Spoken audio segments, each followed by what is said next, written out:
U petak veče, u žiži, bar kada je naša javnost u pitanju, bili su dueli Partizana i Valencije u areni, naravno mnogo i takmičarski i generalno zanimljiviji duel u Blaugrani između Barcelone i Crvene zvezde. Znate i sami kakva je situacija u borbi za manje više play-off, teško da će biti za play-in, jer se već iskristalisalo ko će i šta će, samo pitanje je ko iznad, a ko ispod 6. mesta. Utakmica u Barceloni je bila mnogo bitnije, pa otuda reč ima Goran Hajder i analiza prvo tog, pa onda duela u areni. Barcelona, Crvena zvezda 92-88. Crvena zvezda sa startnom petorkom McIntyre, Carter, Envora, Moneke i Bolomboj stiče prednost od 15-8.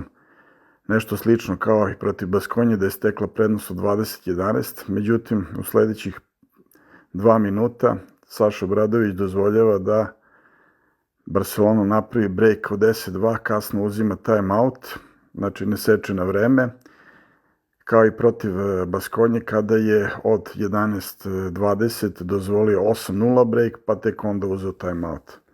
Sreća, četvrtina se završila 20-18 za Crvenu zvezdu, gde je Crvena zvezda imala loš šut za 3 poena, gde je imala 7-1, a za 2 poena 9-8. Dok je sa druge strane Barcelona imala 7-7 bacanja, to znači da je Zvezda bila agresivna, da je radila dobru strukciju i samim time je Barcelona u prvoj četvrtini dala samo 11 živih poena, a Crvena zvezda 19. Međutim, druga četvrtina Barcelona kreće vrlo agresivno, pravi 12-8, znači dolazi od rezultata 30-28, gde je TV timeout, međutim, pre TV timeouta je Crvena zvezda već primila 2 trojke, a posle TV timeouta još 2 trojke. Tako da je Barcelona u drugoj četvrtini imala trojke 7-4, a Crvena zvezda nije ušla u bonus jer je imala samo 3 faula. U tom periodu Barcelona je izvela 0 slobodnih bacanja i rezultat od 42-40 je isključivo posledica loše odbrane Crvene zvezde koja je opet radila overhelp situacije kao i protiv Baskonje u četvrtoj četvrtini i kao protiv Panathinaikosa. Poluvreme dolazimo do 42-40, što je bilo jako dobro za Crvenu zvezdu jer je Saša Obradović u posljednjih 3 minuta odigrao small ball, a ta small ball je donao preokret i Crvenoj zvezdi dala jedan lep break kojim je ona stigla na 42-40 sa rezultata 40-35. Zvezda je uspela da jednim kratkim breakom od 5-2 dođe do skoro egala u drugoj četvrtini. Ono što je jako bitno da Zvezda, na primjer, do 9. minuta je napravila samo 2 faula. Treća četvrtina kreće tako što u prvih 5 minuta Crvena zvezda ima prednost, mnogo je agresivnija. Pravimo rezultat 49-48, znači Zvezda dobije 8-7. Međutim, u sledećem periodu Barcelona se diže na 53-48 i Zvezda pokušava jednom brzom igrom i tranzicijom i velikom inspiracijom Envore da dođe na rezultat 57-56 2 minuta pre kraja treće četvrtine. Međutim, Zvezda u tom trenutku popušta. Barcelona pravi break od 7-2 i završamo četvrtinu sa 64-58. Treća četvrtina 22-18 za Barcelonu, gde je Barcelona uspela da podigne svoj nivo odbrane i ispustila je Crvenu zvezdu, znači samo na 18 poena. Barcelona plus 6, četvrta četvrtina. Crvena zvezda je u tom periodu samo održavala tu razliku, koja je bila 6 razlike za Barcelonu. Došli smo do rezultata 74-68, znači već pred kraj utakmice, gde je Barcelona već imala dobijenu utakmicu, međutim na 74-70 posle položenog koša McIntyra, Barcelona promašuje 4-1 bacanja, Zvezda pravi 5-0 i ulazi se u produžetak. Što se tiče same Crvene zvezde, znači, iznudila je taj produžetak, Barcelona je imala dobijenu utakmicu i u produžetku smo videli ozbiljnost Barcelone koja je čitavu svoju igru preorijentisala na low post igru zato što su obe ekipe bile u bonusu. Kod rezultata 75-75 Barcelona se odvojila, napravila odgovarajuću razliku i dobila produžetak 17-13, gde Crvena zvezda u produžetku nije imala neke velike šanse. Ključni razlozi gubitka utakmice Crvene zvezde je to što je Crvena zvezda bila u disbalansu šuta između 2 i 3 poena. Crvena zvezda je samo šutnula 39 puta za 2 poena, imala je procena 64%, znači ubacila 25, ali je zato šutnula 34-8 za 3 poena, znači samo 24%, slobodna bacanja Zvezda bila 17-14, 82%, znači u odnosu na Barcelonu koja je šutnula 29-22, znači 12 bacanja Crvena zvezda šutnula manje. Ona je šutnula bacanja manje zato što su igrači McIntyre 5-1 trojke, Butler 7-0, Kalinić 5-0, Carter 2-0 i Moneke 2-0, što je ukupno 21-1, dok su ostali igrači kao što je Vora Dobrić šutnuli trojke sve ukupno, znači 13-7. Znači, ključno je bilo što su bekovi, znači bekovi krila Crvene zvezde šutnuli trojku 21-1.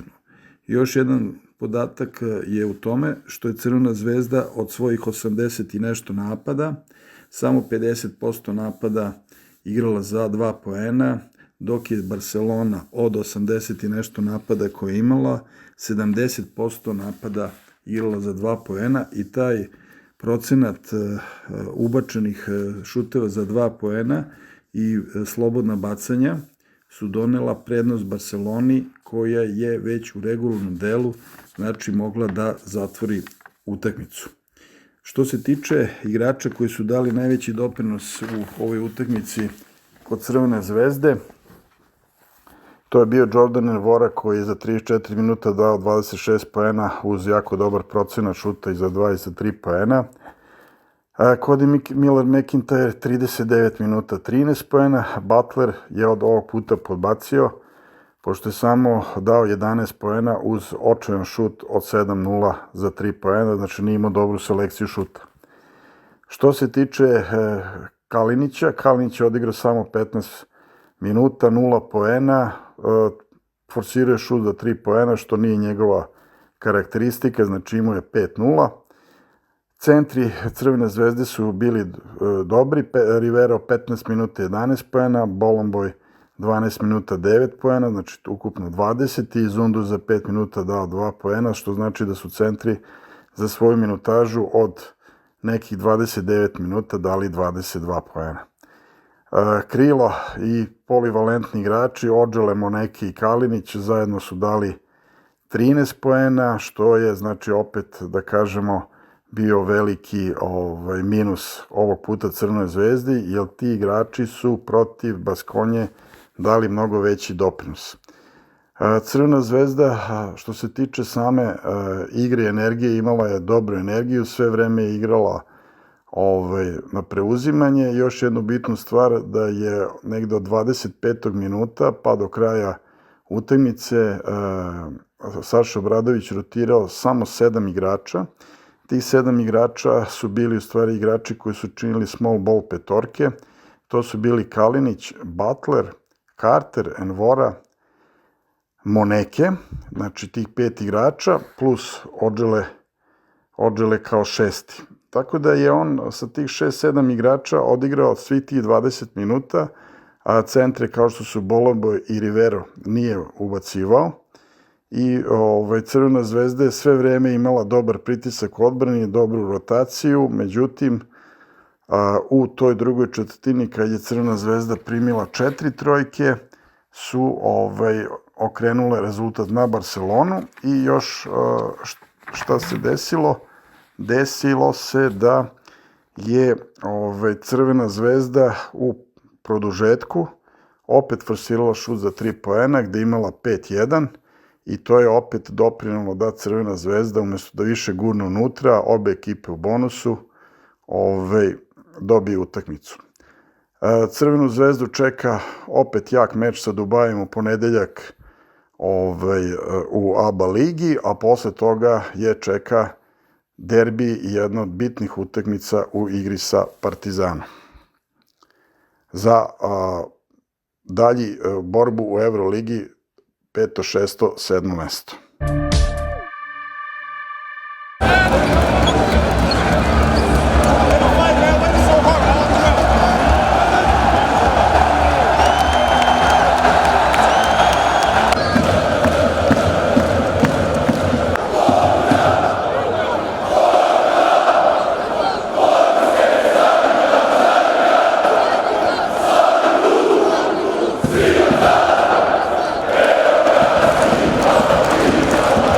A very good team, a very fast-paced team.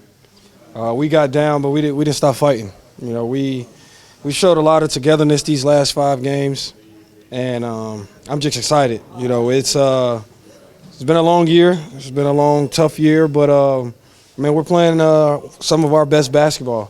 I think us trusting each other, us buying into what coaches, you know, doing, and the offense he's running, the defense he's running. Just trying to stay together. Like I said, we've put together some solid wins, and it's big time for us.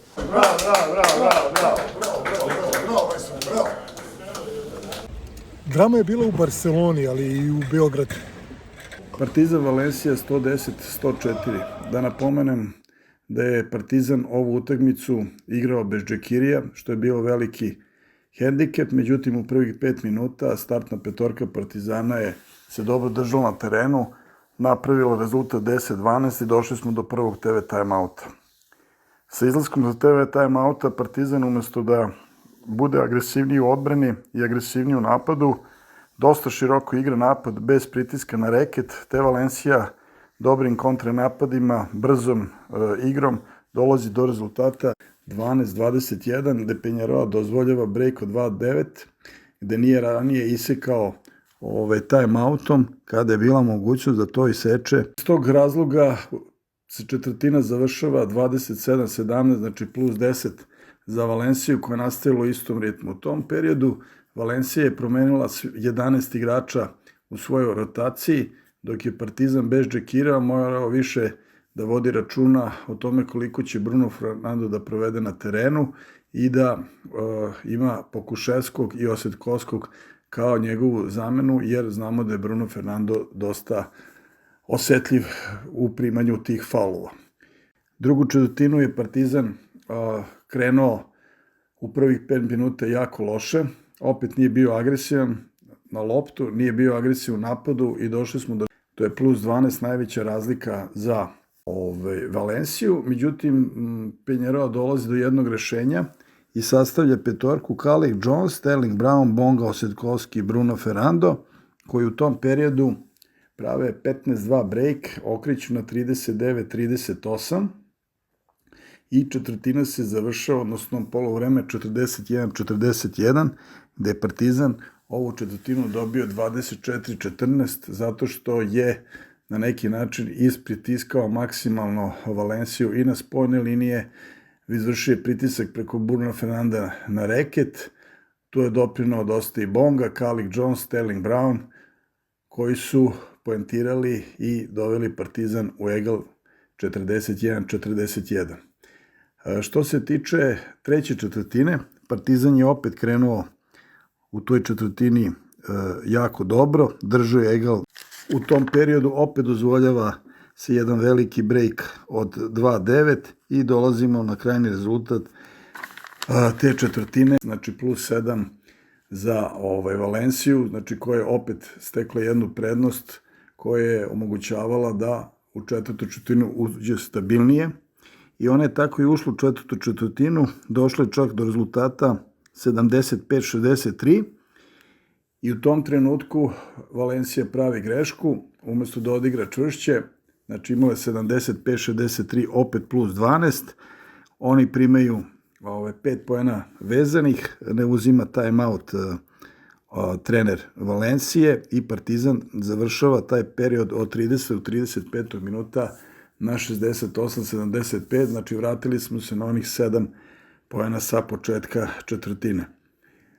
Valencija odlazi na plus 8 sa small ball ekipom, znači timom, petorkom, uspeva da napravi veliki break u 12-4 i da dođe do produžetka 84-84.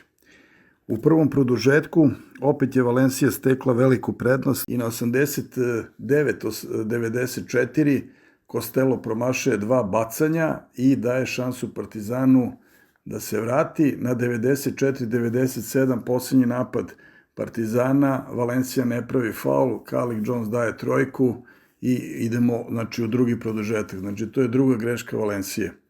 I na kraju Partizan je u drugom produžetku odigrao čvrsto, jako, igrao je Sterling Brown sa velikom agresivnošću, 6-6 slobodna bacanja Partizan u tom periodu dao.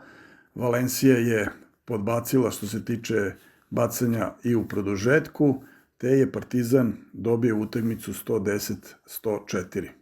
U ovoj igri Partizana za ovih 50 minuta najveći doprinos su dali Calic Jones 36 minuta 27 poena uz jako dobre procente šuta, 2 poena 61%, 13-8, 3 poena 6-2 i slobodna bacanja 5-5 uz 6 asistencije. Zatim Dilan Osetkovski 40 minuta, 14 poena,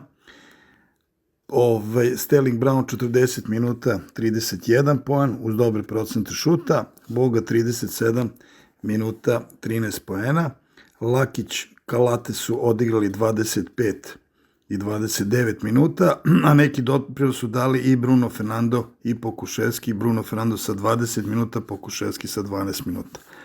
Što se tiče kombinacije, ono što smo pričali, Calic Jones, Sterling Brown zajedno 58 poena, Osetkovski i Bonga zajedno 27 poena, te su ta 4 igrača doprinela Partizanu sa 85 poena ukupno, a ostale poene su raspodelili, znači Kalates 9 poena, Lakić 3 poena, Bruno Fernando 4, Pokuševski 7 i Radano 2, te smo na taj način dobili da su ovi igrači koji su bili najviše kritikovani u zadnje vreme, a to su Sterling Brown i Osetkovski, dali veliki doprinos sa zajedno 45 poena da Partizan prelomi Valenciju.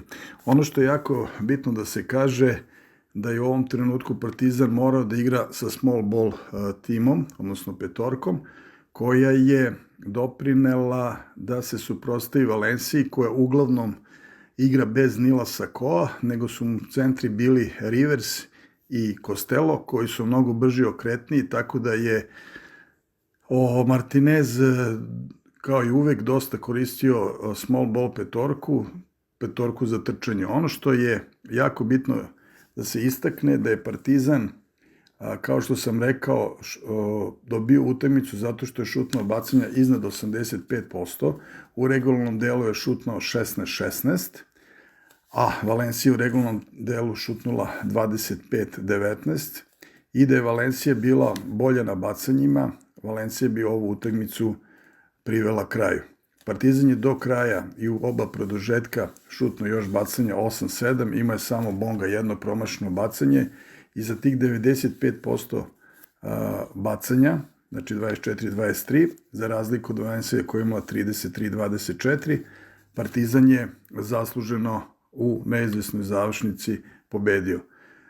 Što se tiče same utakmice, utakmica je bila vrhunska u smislu ritma, u smislu borbenosti Partizana, koji je na kraju utakmicu završio sa 17 ukradenih lopti, gde moramo da pohvalimo Arijana Lakića, koji je imao 4 ukradene lopte, ali u jednom trenutku 3 vezane ukradene lopte koje su doprinele da se podigne nivo agresivnosti, i još jednu stvar koja je bitna, da se publika podigne na noge, koja je zdušno navijala i bodrila Partizan i zajedno sa Partizanom donela i doprinela pobedi protiv Valencije, tako da je publika bila ovog puta 6. igrač ekipe Partizana.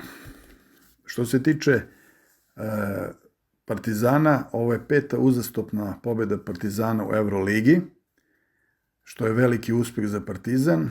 Čeka ga utakmica protiv Bosne u ponedeljak u ABA ligi, gde bi Partizan trebao utakmicu 100% da završi svoju korist i onda nas čeka u četvrtak veliki evroligaški derbi između Zvezde i Partizana.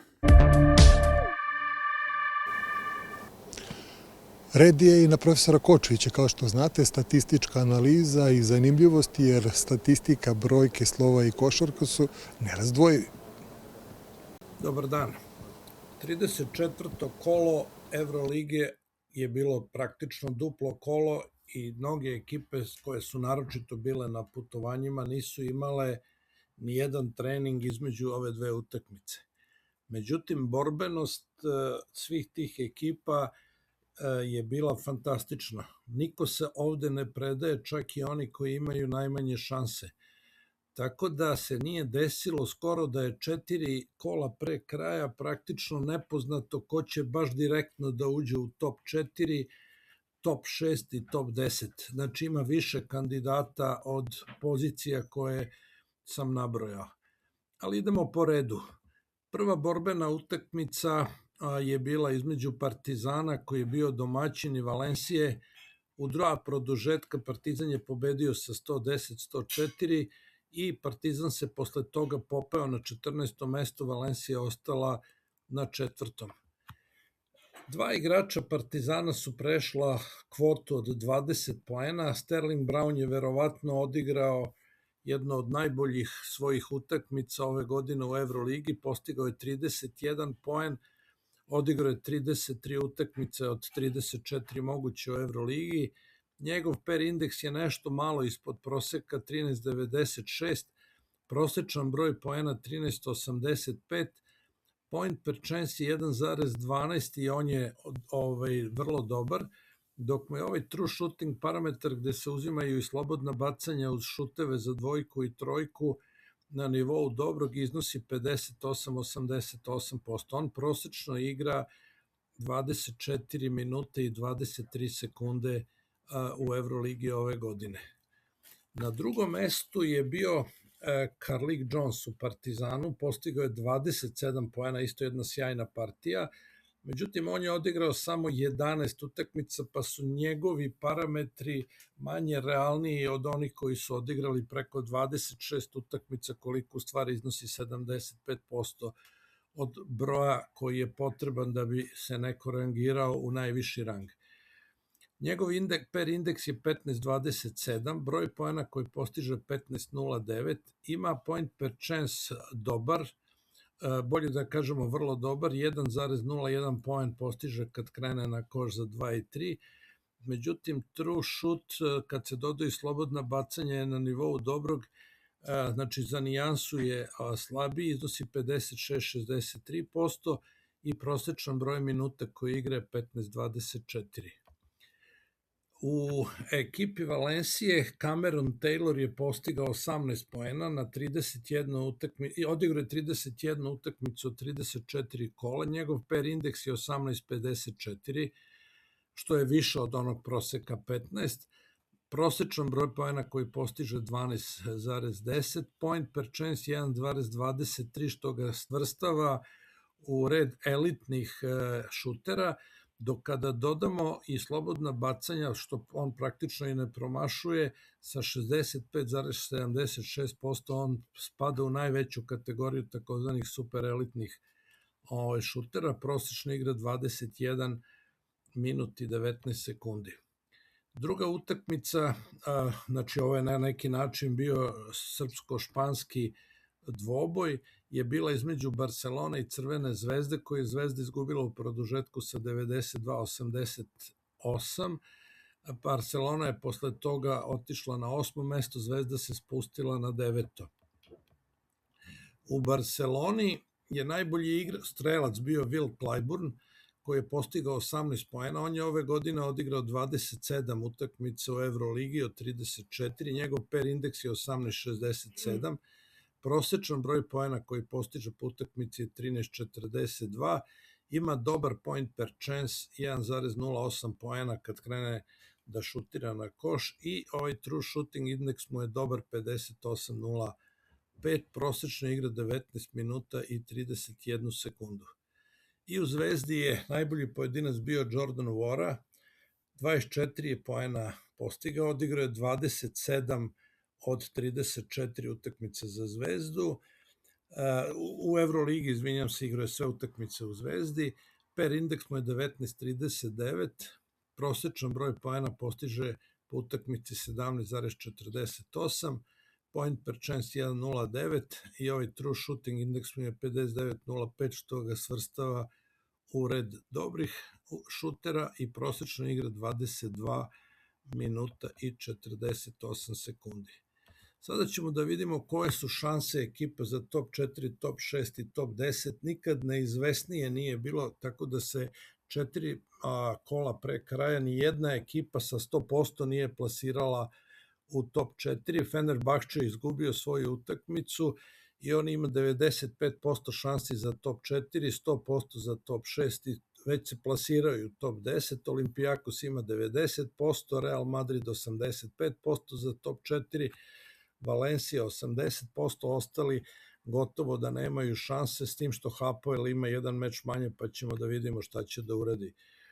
Što se tiče top 6, Real Madrid se kvalifikovao, Valencija, Hapoel i Žalgiris kvalifikovali najverovatnije, dok je u top 10 još tu i Panathinaikos, Barcelona, Crvena zvezda i Monako, a Makabi čeka kikseve, ima jedan meč manje ostalih ekipa.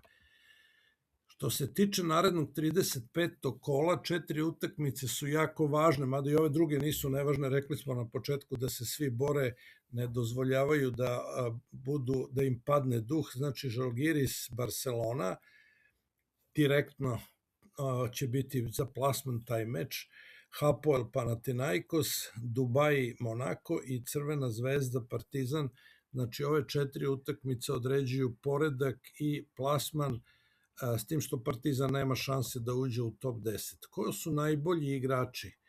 I dalje je na prvom mestu Kanadjanin Kabengele, koji ima per indeks 26-29, odigrao je 32 utakmice u Euroligi, prosečan broj poena 14,50, prosečan broj minuta 18,09, ima odličan point per chance, ima elitni true shooting 64,53, ima 295 šuteva na koš.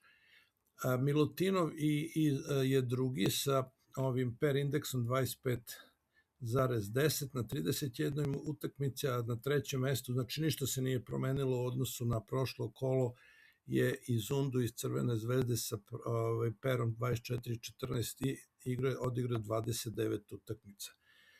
Što se tiče šutera, i dalje je na prvom mestu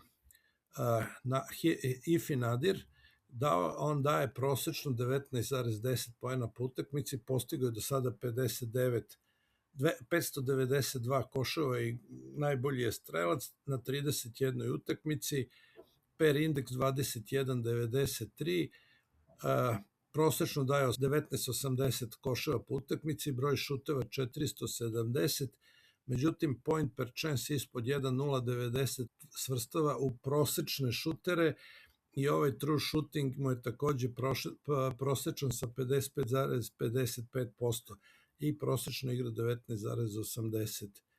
19 minuta i 48 sekundi. Vezenkov je ostao na drugom mestu, 582 poena je dao, dok je na trećem mestu izbio Timoti Luvavo Kabarot izvinjam se, ovde greška, nije Žalgiris nego Baskonija sa 578 poena.